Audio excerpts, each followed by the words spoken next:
오늘 고난 주일을 맞이해서 예수님의 보혈은이란 제목으로 말씀을 나누도록 하겠습니다. 여러분, 우리 인생의 제일 큰 문제는 죄 문제입니다.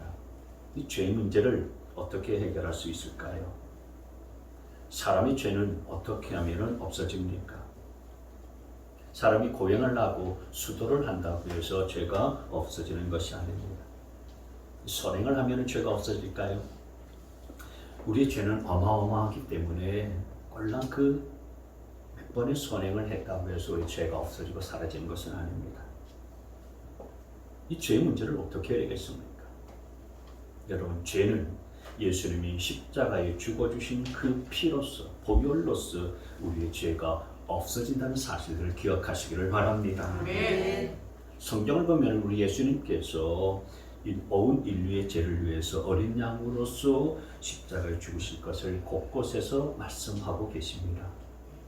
출애굽기 말씀에 보면은 이스라엘 백성들이 출애굽을 할 때에 장정만 60만 명이라고 그랬어요. 근데 성경학자들은 어린아이와 여자들 그리고 노인들까지 다 포함하면은 200만 명, 300만 명쯤 될 것이라고 그렇게 추정을 하고 있습니다. 그 많은 사람들을 430년 동안 노예로 부려왔었던 애굽의 바로 왕이 순순히 이스라엘 백성들이 나갈 수 있도록 보내주겠습니까? 그렇지 않겠죠. 모세가 내보내달라라고 했는데 내보내주지 않았습니다. 그래서 하나님께서 그 애굽 땅에 10가지의 재앙을 내리세요. 그래서 내보내주게 되어지는 결정적 재앙이 뭐냐면은 10번째 재앙인 장자의 죽음의 재앙이었죠. 하나님께서는 그때 애굽 사람들에게는 장자의 죽음의 재앙을 내리셨지만 이스라엘 백성들, 이스라엘 자손들에게는 그렇게 하지 않으셨어요. 어떻게 하셨냐면은 어린 양을 잡아서 그 피를 문설주에 바르라, 그렇게 말씀을 하셨습니다. 출애굽기 12장 3절 말씀에 그 말씀에 한 마리씩 어린 양을 마련하도록 해라. 그리고 7절 말씀에 보면은 그 피는 문설주와 상인방에 바르라, 이렇게 말씀하셨어요. 그래서 이스라엘 백성들은 어린 양을 잡아서 그 피를 문설주에 발랐습니다. 왜요? 그렇게 해야 장자의 죽음의 재앙이 임하지 아니하고 죽음의 사자가 그 피를 바른 그 집안을 넘어가기 때문에 그렇습니다. 12장 13절 말씀, 그 피를 보고 내가 너희를 치지 않고 넘어갈 터이니 너희는 재앙을 피하여 살아남을 것이다. 그럼 여러분, 이스라엘 백성들이 사는 집안요, 집집마다 양을 잡았으니 그 피 흘린 양이 수십만 마리가 됐을 거예요. 그 동네마다 집집마다 그 양을 잡은 피가, 어린 양의 피가요, 흘러냈을 것입니다. 아마 강같이 흘러 넘쳤을 것입니다. 그리고 온 동네가 피범벅이 됐을 것이고 피냄새로 진동했을 것입니다. 근데 이스라엘 백성들은 단 한 사람도 하나님의 말씀을 거역하지 아니하고 어린 양을 잡아서 그 피를 문설주에 다 발랐어요. 그래서 죽음의 저주가 이스라엘 자손의 집안에는 임하지 아니하고 넘어갔습니다. 넘어갔다. 그 피를 보고 내가 너희를 치지 않고 넘어간다. 그래서 6월절이 시작된 겁니다. 6월한다, 넘어간다, 지나간다. 그래서 6월절이 시작된 거죠. 여러분, 어린 양의 피는 모든 저주를 넘어가게 하는 줄 믿으시기를 바랍니다. 이스라엘 백성들의 이런 죽음의 저주를 넘어가게 하고 지나가게 하는 것은 그들의 선행이 아니었습니다. 그들의 고행 때문이 아니었던 거예요. 어린 양의 피였습니다. 만약에 이스라엘 백성들 중에 어린 양의 피가 무슨 죽음의 저주를 지나가게 만드노? 어린 양의 피는 무슨 어린 양의 피? 그렇게 믿지 아니하고 그 피를 바르지 아니했다면은 이스라엘 자손의 집이라고 할지라도 여지없이 죽음의 저주가 임했을 것입니다. 그러나 어린 양의 피를 바른 집은 죽음의 저주와 재앙이 넘어갔습니다. 살았습니다. 여러분, 죄는 피를 흘려야 해결이 됩니다. 피에는 생명이 있기 때문입니다. 그래서 레위기 말씀 17장 11절 말씀에 보면 생물의 생명이 바로 그 피 속에 있기 때문이다. 피가 바로 생명을 지니고 있기 때문에 죄를 속하는 것이다 라고 말씀을 했습니다. 이 피에 사람의 생명이 달려있다라고 하는 것입니다. 피에 생명이 있습니다. 그래서 여러분, 죄를 지은 사람은 착한 일을 좀 했다고 해서 좀 선한 일들을 좀 했다고 해서 아니면 고행을 좀 했다고 해서 그 죄가 없어지는 것이 아니라는 사실들을 기억해내는 것입니다. 죄를 지은 사람은 생명을 들여야 죄가 없어지는 것입니다. 근데 그 생명은 어디 있느냐? 피에 있는 것입니다. 그래서 피를 드려야 되는 것입니다. 히브리서 9장 22절 말씀에 보면 피를 흘림이 없이는 죄를 사함이 이루어지지 않는다라고 말씀을 했습니다. 그래서 구약시대 때의 제사장들은 6월절 날 1년에 한 번 대제사장이 대속죄일에 백성들의 모든 죄를 다 사하기 위해서 짐승을 잡았습니다. 염소를 잡아가지고 두 마리를 잡아요. 한 마리는 하나님께 속죄 제물로 드리고 한 마리는 안수를 해서 백성들이 모든 죄를 그 염소에게 안수를 하고 광야로 내보내요. 그러니까 대제사장이 구약시대 때는 이렇게 염소를 잡아가지고서 그 피를 지성소에 들어가서 뿌립니다. 그 짐승을 죽여가지고 피를 뿌림으로 인해서 백성들의 죄를 사함받곤 했었어요. 그런데 염소나 양이나 소를 잡아가지고서 뿌리는 그 짐승의 피, 그 피는요 완전하게 사람의 죄를 용서하지는 못해요. 그래서 구약의 제사는 뭐냐? 그것은 장차 어린 양으로 오시는 예수 그리스도의 그림자에 불과해요. 그림자, 실체가 아닌 거예요. 예수님이 어린 양으로 오셔서 우리의 모든 죄를 깨끗하게 하실 것이라고 하는 것을 예수님이 태어나기 전 700년 전 이사야 선지자가 이미 예언해 놓았어요.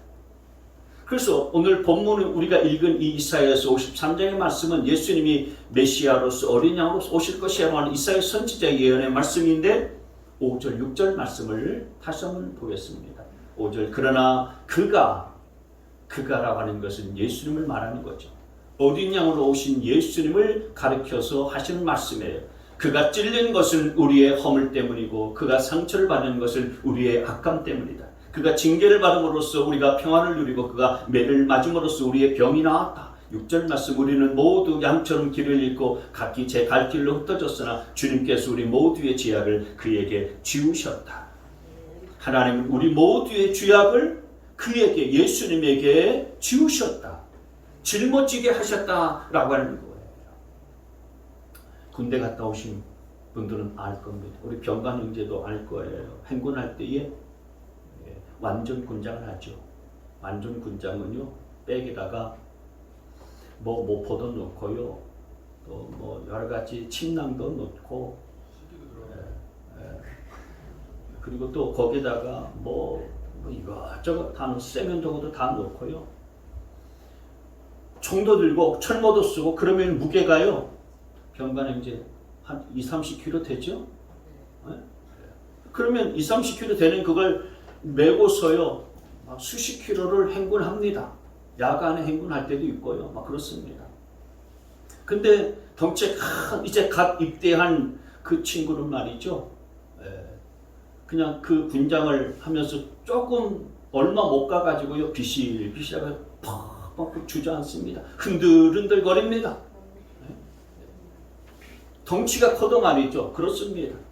근데 병장쯤 되는 우리 병관 형제, 정병관 병장쯤 되는 정말 보기에도요 빼빼하고요, 이렇게 좀 키도 작고 그렇지만 이 갓 입대한 이 쫄병이 막 흔들거리면서 막 퍼지고 막 그러면은요 총일이죠. 병관 형제가 딱 가져갑니다. 안 되겠으니까요 더 가다가 군장도 이리 줘. 병관이 이제 자기 군장도 20-30kg 되는데 거기에다가 비실비실한 후임병의 군장까지도요 더 짊어지고 가는 것입니다.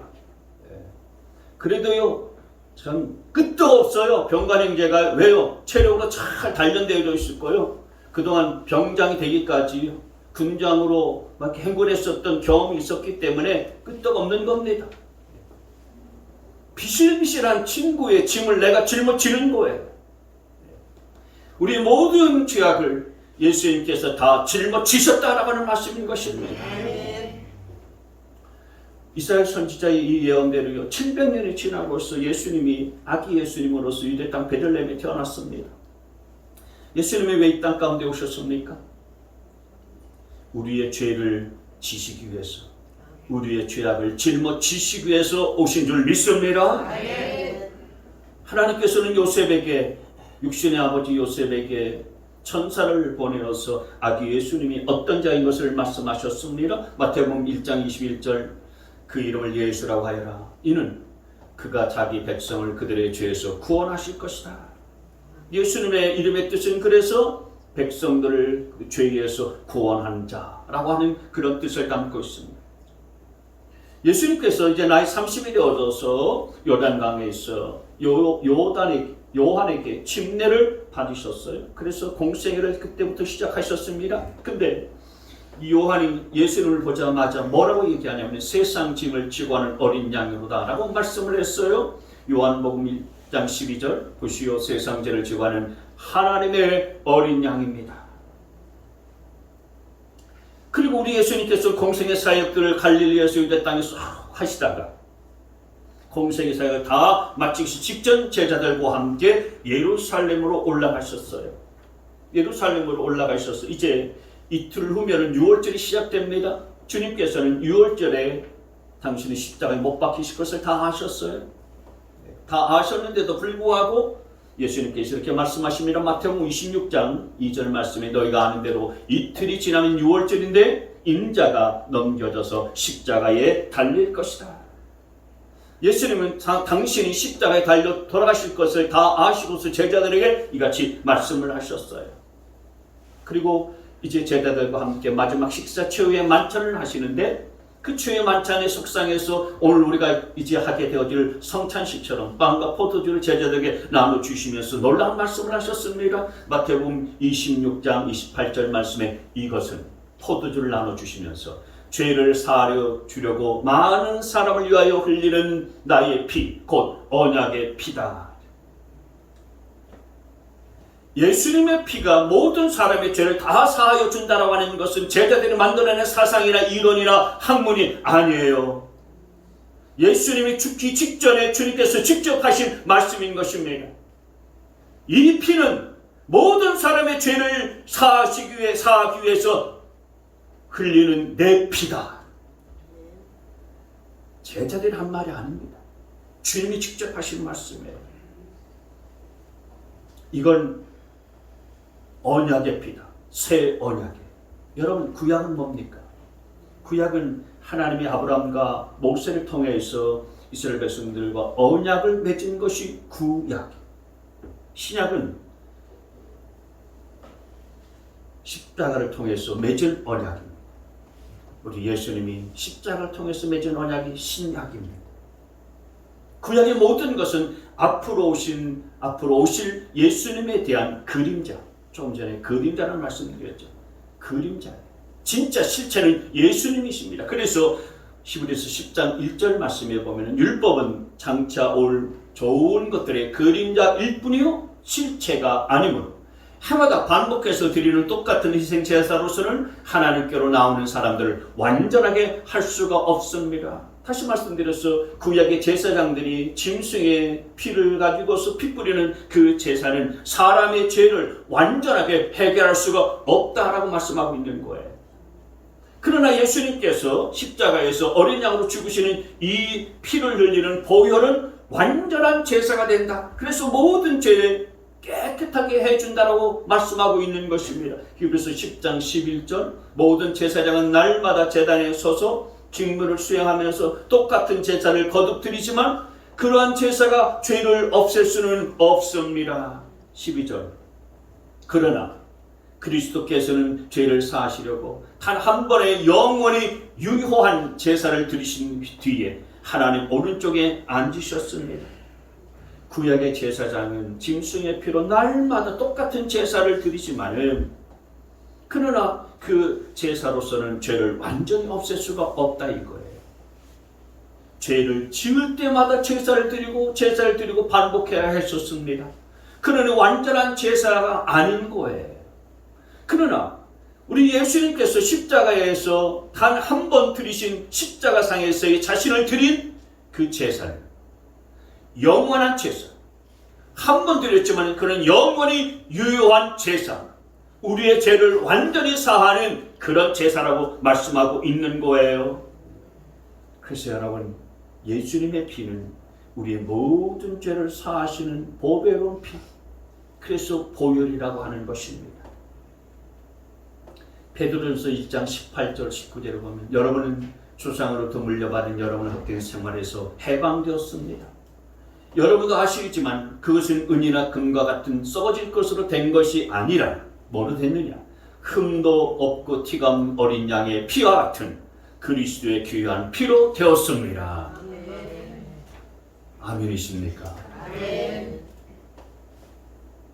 그러면 오늘 두 가지 교훈을 살펴볼 텐데, 예수님의 보혈을, 첫째, 예수님의 보혈은 예수님은 내 죄를 사하시기 위해서 죽으셨다라는 것입니다. 예수님의 보혈은 내 죄를 사해 주십니다.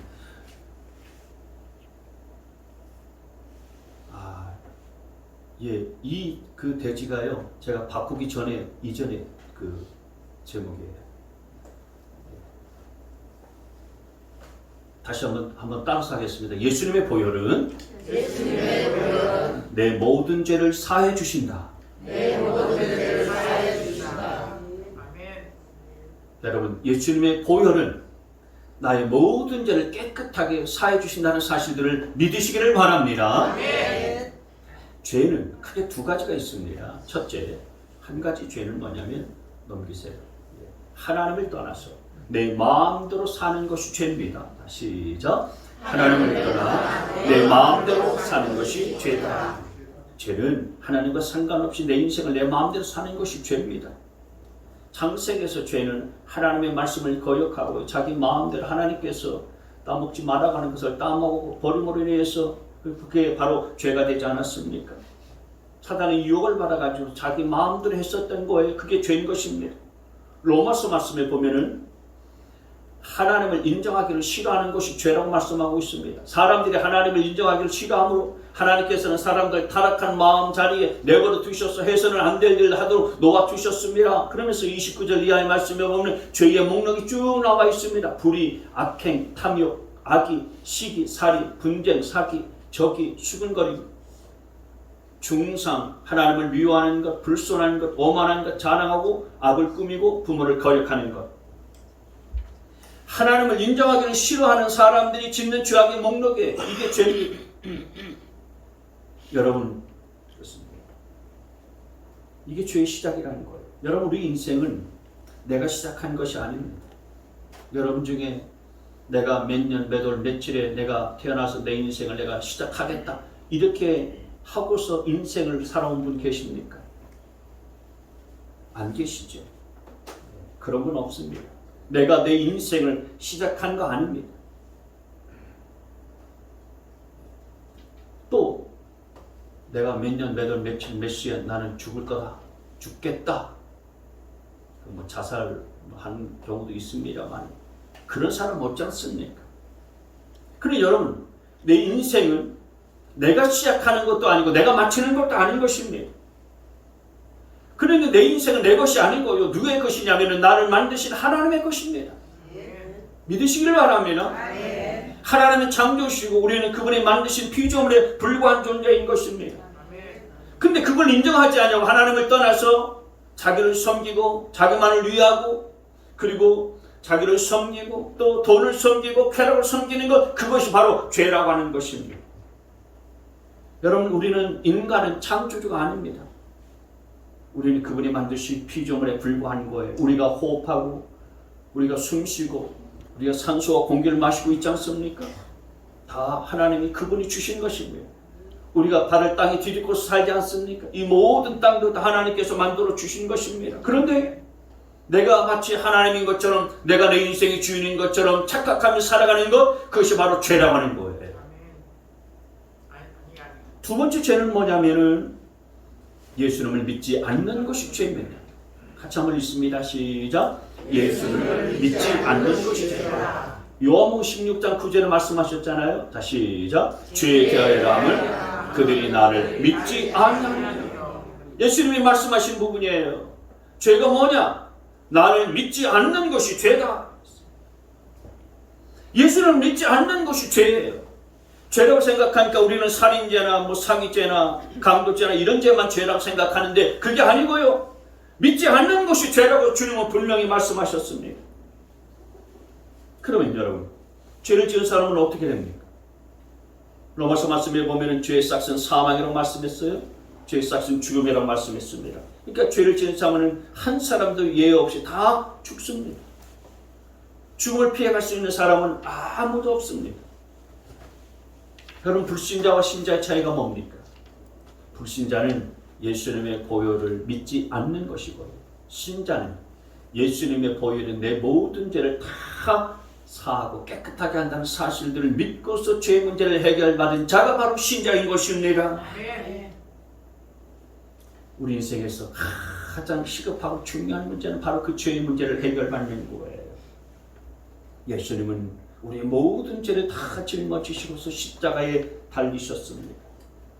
베드로전서 2장 24절, 생명의 3대 암송구절 중에 하나인데요. 같이 있습니다. 시작. 그는 우리 죄를 자기 몸에 몸소 지시고서 나무에 달리셨습니다. 그것은 우리가 죄인은 죽고 의인은 살게 하시려는 것이었습니다. 그가 매를 맞아 상함으로 여러분이 나음을 얻었습니다. 그는 예수님은 우리 죄를 자기 몸에 몸소 지시고서 나무에 달리셨다. 나무는 뭡니까?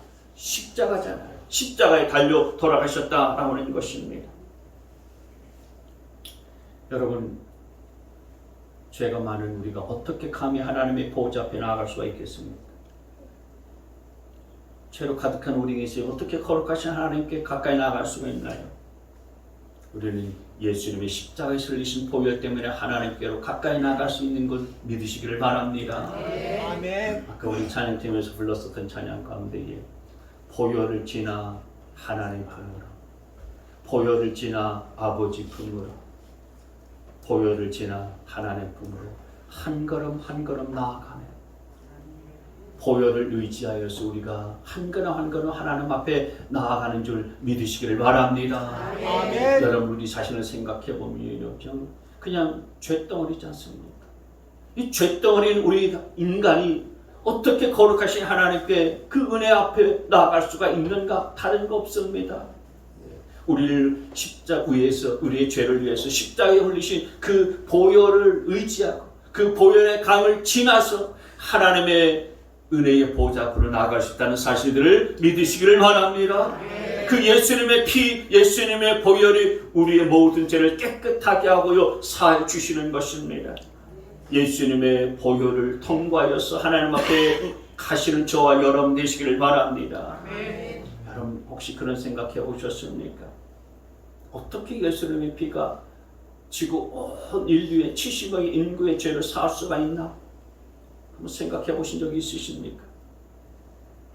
여러분, 여러분의 아들하고 만약에 그냥 시중에 파는 돼지 100마리하고 바꾸자 그러면 바꿀 사람 있습니까? 그럴 사람 없죠? 100마리가 좀 적으면 여러분의 아드님하고요 돼지 한 10,000마리하고 한번 바꾸자 그러면 바꿀 사람 있습니까? 없죠? 10,000마리 적습니까? 그럼 여러분의 아드님하고 돼지 한 1억 마리 한번 바꿉시다. 1억 마리 정도면 그 정도 가치 나가지 않습니까? 목사님 무슨 그런 말씀하십니까? 여러분, 바꿔서 한번 하나님의 입장에서 생각해 보세요. 외아들이신 예수님을 우리 인간하고 생명과 바꾼다고 한다면 하나님 입장에서는 바꿀 마음이 드시겠습니까? 그런 마음 들지도 않을 거예요. 그럼에도 불구하고 하나님께서는 외아들이신 예수님을 우리의 죄를 사하시기 위해 십자가에서 당신의 생명까지 다 내어주시면서 바꿔주셨습니다.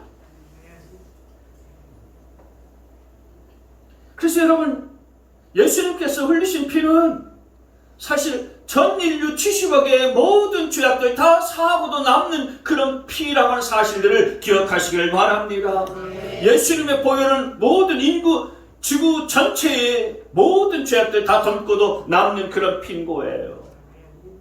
에베소서 1장 7절 말씀에 보면 우리는 이 아들 안에서, 외아들이신 예수님 안에서 하나님의 풍성한 은혜를 따라 그의 피로 구속 죄의 용서를 받게 되었습니다.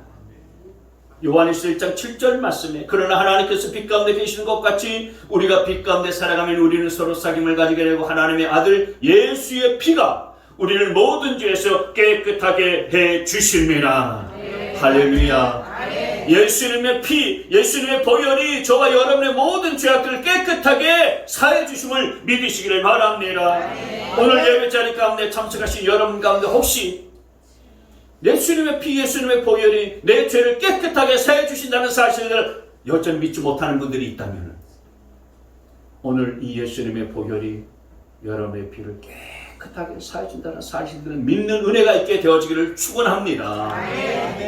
두 번째로 예수님의 보혈은 모든 것을 새롭게 해줍니다. 시작. 예수님의 보혈은 모든 것을 새롭게 해줍니다.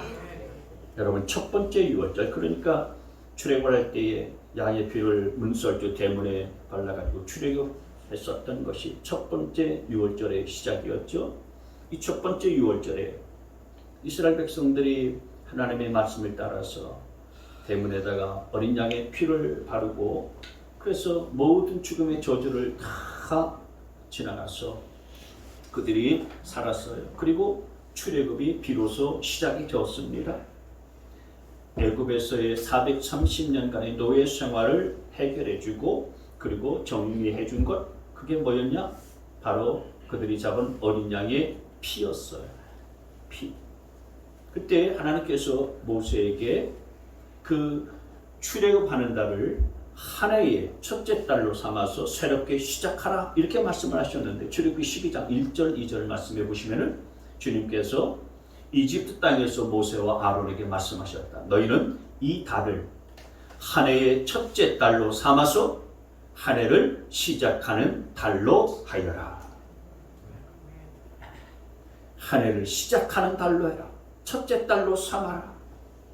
그러니까 하나님은 430년은 이 노예 생활을 청산하고 어린 양의 피를 문설주에 바르는 그 순간 이제는 새롭게 시작하라 이렇게 명하시고 선포하신 거예요. 그러니까 하나님께서는 어린 양의 피로 조상 대대로 내려오는 모든 노예의 그 멍에를 다 끊어버리고 새롭게 시작하라 이렇게 말씀하여 주신 거예요. 여러분, 이 세상의 어린 양으로 오신 예수 그리스도의 피는 이 유월절의 어린 양의 피하고는 비교할 수가 없는 강력한 능력을 가지고 있어요. 우리 예수님의 피는 모든 것들을 새롭게 하는 피인 것입니다. 유월절의 어린 양의 피는 430년 동안 애굽에서 종살이하고 노예 생활을 했었던 모든 것들을 끊어버리고 새롭게 시작하는 의미를 담고 있지만은 어린 양이신 예수 그리스도의 십자가의 보혈은 온 인류의 역사를 바꾸는 놀라운 그런 시작이 되고 능력이 된다는 사실들을 믿으시기를 바랍니다. 고린도후서 5장 17절 말씀에 이런 말씀이 있죠. 시작. 그런즉 누구든지 그리스도 안에 있으면 새로운 피조물이라. 이전 것은 지나갔으니 보라 새 것이 되었도다. 아멘. 그런 여러분 가운데 뭔가 새로운 것을 시작하고 싶은 분들이 계십니까? 예수님의 보혈의 능력을 믿고 예수님의 피를 의지하고 할 수 있게 되어지기를 바랍니다. 예수님의 보혈을 의지하게 되면 모든 것들을 새롭게 시작할 수 있다는 사실들을 기억하시기를 바랍니다. 유월절 어린 양의 피는요 430년 동안 이스라엘 백성들이 애굽에서 노예 생활해왔었던 그 노예 생활의 모든 멍에를 끊어버리는 힘이 있었잖아요. 근데 우리 예수님의 어린 양으로 오신 예수님의 피, 예수님의 십자가의 보혈은 그보다 유월절 어린 양의 피보다 1000배 만배의 능력을 갖고 있기 때문에 여러분 가문 대대로 내려오는 모든 저주, 모든 어둠을 순식간에 다 끊어버리고 종식시켜주는 능력인 것을 믿으시길 바랍니다. 유전적으로 내려오는 질병이 있잖아요. 어디 암이 걸리고요 병이 생기면 의사분들은 묻는 것 가운데 하나가 부모님이 전력이 있습니까? 유전적으로 내려온 질병의 저주, 우리 안에 분노가 치밀어 오는 분노의 저주, 또 술 중독, 도박 중독의 저주, 우울증이나 불안장애나 공황장애 같이 여러분 우리 인생 가운데 어떤 멍해가 있고 어떤 저주가 있을지라도요, 예수 그리스도의 보혈의 능력 그 모든 것들 다 끊어낸다는 사실들을 기억하시길 바랍니다. 보라, 새로운 피조물이 됐다, 새 것이 되었다. 여러분, 이전 것은 다 지나간 거예요. 유전 지나갔습니다. 보혈의 능력 안에서 다 끊어졌음을 믿으시길 바랍니다. 이것을 믿음으로 선포하시면 여러분들이 새롭게 시작할 수 있게 될 것을 믿으시길 바랍니다. 어린 양 예수의 피로 여러분 몸과 마음을 씻고 새 마음을 갖고서 살 수 있게 되어지기를 축원합니다. 여러분, 이스라엘 백성들이 출애굽을 할 때에 환자가 있었을까요? 없었을까요? 예? 출애굽을 할 때 그 당시에 한 300만 명 가까이 출애굽을 했는데 그 중에 누워있는 사람이 있었겠습니까? 다리를 저는 사람이 있었겠습니까? 없었겠습니까? 예? 당연히 있지 않았겠어요? 예? 이 300만 명이 출애굽을 하는데 그때 뭐 이술이 뛰어났었던 것도 아니었고 좋은 약이 개발된 것도 아니었었기에 분명히 다리 아픈 분도 있었을 것이고요. 그리고 몸에 질병이 있어서 고통스러워하는 그런 분들도 있었을 거예요. 그런데 그런 사람들을 업고 메고 출애굽할 수 있겠습니까? 그런 사람들을 들쳐메고서 홍해를 건너갈 수 있겠습니까? 아니면 광야 길들을 어떻게 걸어갈 수 있겠습니까? 제대로 갈 수 있겠냐 말이에요. 그리고 또 반대로 그냥 두고 오자니 마음이 편했겠습니까? 얼마나 불편했겠어요? 만약에 두고 왔다면 자기들끼리만 가나안 땅을 향해서 가고 그냥 애굽 땅에서 노예로 계속해서 고생할 걸 생각하면 얼마나 마음이 아팠겠습니까? 그런데 출애굽할 때는 어땠을까요? 이런 아픈 사람들이 과연 같이 출애굽을 했겠습니까? 시편 말씀에 보면 그 해답을 가르쳐주고 있는 시편 105편 37절 시작. 그들은 은과 금을 가지고 나오게 하시니 그 집밖 가운데서 비틀거리는 이가 한 사람도 없었다 했습니다. 출애굽을 할 때 비틀거리는 사람이 한 사람도 없었다는 거예요. 병든 사람이 한 사람도 없었던 것입니다. 누워있는 사람이 없었던 거예요. 업고 가는 사람이 없었다는 말씀인 거예요. 어떻게 된 것입니까? 그러면 200만 명, 300만 명 가까이 되는 그 많은 사람 속에서 아픈 자가 한 사람도 없었다니, 비틀거리는 사람이 없었다니 말이 됩니까? 여러분, 말이 안 되면 성경이 거짓말하고 있는 걸까요? 아닙니다. 분명히 치유되었기 때문에 오늘 성경 기록한 줄 믿으시길 바랍니다. 분명히 말씀했잖아요. 비틀거리는 자가 한 사람도 없었다. 여러분, 그러면 비틀거리는 자가 없었고 아픈 자가 없어 누워가는 자가 없어 엎혀가는 자가 없었다면은 그 많은 병자들이 언제 치유됐을까요? 하나님의 명령의 말씀을 따라서 어린 양을 잡고 그 어린 양의 피를 문설주에 바를 때에 치유가 된 줄 믿으시기를 바랍니다. 어린 양의 피를 바르라. 그 말씀에 순종했었던 이스라엘 자손들이, 질병 있는 사람들은 강력한 치유의 능력을 힘입어서 질병이 치유받고 자기 몸에 힘을 얻고서 그리고 새로운 기운이 돋아나서 깨끗하게 낫게 되어진 거예요. 그래서 여러분, 출애굽을 하게 되어질 때에 이 몸의 질병을 치유받고서 출애굽하고 걸어가는 사람들은 그냥 걸어가지 않았을 거예요. 그냥 출애굽하지 않았을 것입니다. 내 병이 치유받고 나음받아서 이렇게 출애굽하게 됐으니 춤추면서 뛰면서 달리면서 출애굽하지 않았겠어요? 마찬가지 지금도 예수님의 보혈의 능력을 믿는 자들에게는 그냥 치유가 임하는 것입니다. 그냥 회복이 임하는 줄 믿으시기를 바랍니다. 아멘. 오늘 예수님의 이 보혈의 능력을 믿고 여러분도 치유와 회복을 경험할 수 있게 되시기를 주님의 이름으로 축원합니다. 오늘 본문 이사야서 53장 5절 말씀을 다시 한번 읽습니다. 시작. 그러나 그가 찔린 것은 우리의 허물 때문이고 그가 상처를 받은 것은 우리의 악함 때문이다. 그가 징계를 받음으로써 우리가 평화를 누리고 그가 매를 맞음으로써 우리의 병이 나았다. 할렐루야. 그가 매를 맞음으로써 이미 우리 주님은 2000년 전에 골고다 언덕의 십자가에 달리기 전에 매를 맞으셨어요. 그때 우리의 병이 나았다고 했습니다. 너희들의 병이 나을 것이라가 아니라 나았다라고 말씀하셨어요. 예수님이 십자가에서 보혈을 흘려주실 때에 우리 인생의 모든 병은 이미 나았다고 성경을 선포하고 있는 것입니다. 여러분, 예수님의 보혈이 내 죄를 사해 주셨다는 것은 믿는데 그 예수님의 보혈이 내 병을 낫게 해 주셨다는 사실은 왜 믿지 않으십니까? 내 죄가 용서받은 것은 내가 믿어요.